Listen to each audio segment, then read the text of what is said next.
ሙስሊሙና እስልምናን አንዳርጋቸው አትዩ ነው ማለት እስልምና የተሟላ ዲን ለዚህ የነብዩ ሰለላሁ ዐለይሂ ወሰለም ሲራ ካላወቀን የለም ደስታ አሁን የምንለው ደስታ የለም ሁሉም ፈላስፋዎች ስለ ብዙ ነገር ሲናገሩ ተለያይተዋል በሐሳብ አቋማቸው ያን በመግለጽ በአንድ ነገር ግን ተስማምተዋል ዲን የሚያውቅ ሰው አይረበሽም አይገርመውም ስምምነቱ ምንድነው ደስታ የሚገኘው ራስ ላይ ኢንቨስት በመታደርገው ወጭ ሳይሆን ለሌሎች ኢንቨስት በመታደርገው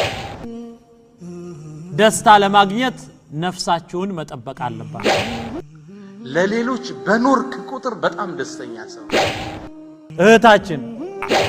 አንዲት ሚስት ባሏ ፊት ማለት ነው የሆነች